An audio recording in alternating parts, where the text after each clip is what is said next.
LTS Story of the Week, The Life-Changing Encounter. Now this is a story about a man named Nadalla. Now Nadalla was raised in Syria in a devout and strict Muslim household. His father wasn't just any man, he was a sheikh, a respected religious leader within the Muslim community and a successful businessman. So from the very beginning, Nadalla's life was shaped by pressure, tradition, and high expectations. But something happened when Nadalla was just 6 years old. He heard a story that Jesus had risen from the dead. Now, if you don't know, Islam clashes deeply in this area. You see, in Islam, Jesus is known as Isa. He's a prophet. He didn't die on a cross. He wasn't resurrected. He was, they believe, taken up to heaven by God, and he'll return in the end times to fight the Antichrist, among many other things. So young Nadalla, full of curiosity, did the unthinkable. He asked his father, "Is Jesus God?" The answer came not in words, but in pain. His father slapped him, and when he asked again, he was beaten. And then to correct him, his family sent him to an Islamic school. He was being groomed to follow in his father's footsteps, to become a leader in the Muslim world, but God had other plans. You see, one day Nadalla heard a voice. It told him, "Move to Lebanon," and he obeyed.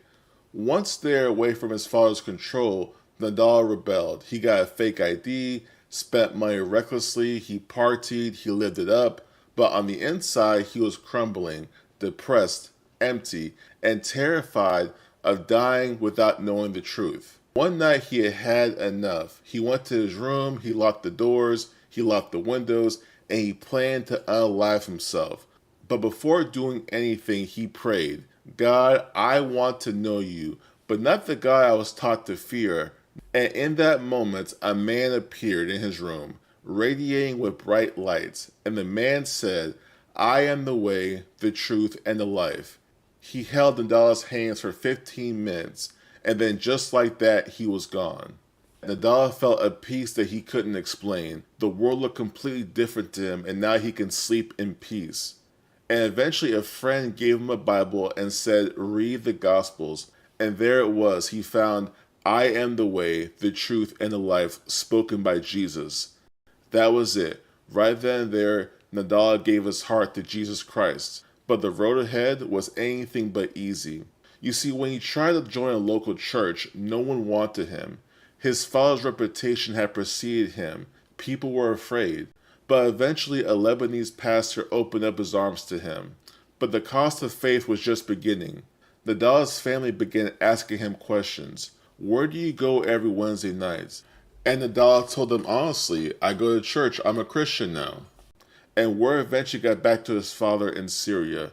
And the father's response? End him. And so over the next several months, Nadalla survived 22 attempts on his life. Each time he came out bruised, but alive, thanking God for his protection.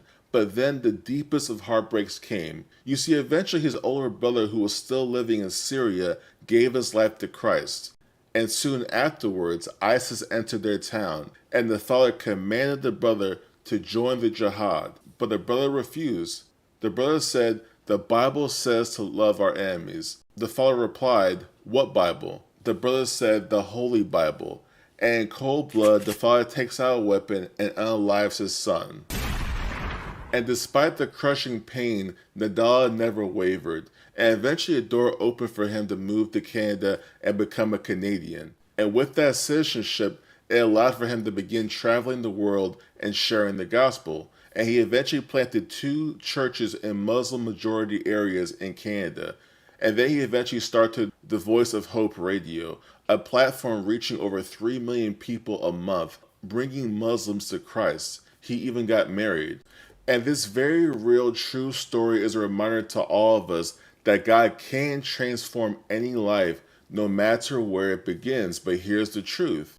Being a Christian isn't always going to be comfortable.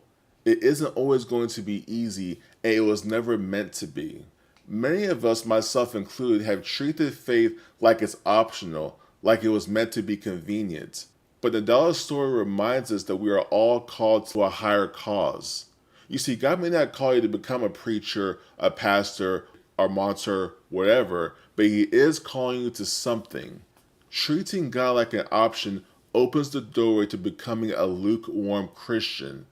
And the reason why God is going to judge lukewarm Christians hard because it leads people astray. We all need to have that real encounter with Jesus, one that changes how we live, how we speak, how we love. You see, Nadalla encountered Christ and never looked back. And because of that, many others now stand in the light of the truth. May God bless Nadalla, may He protect his family, and may his story challenge us to never take our faith for granted, and to do everything that we can to help save the lost. Until next time, be blessed, stay blessed, and always keep Jesus first.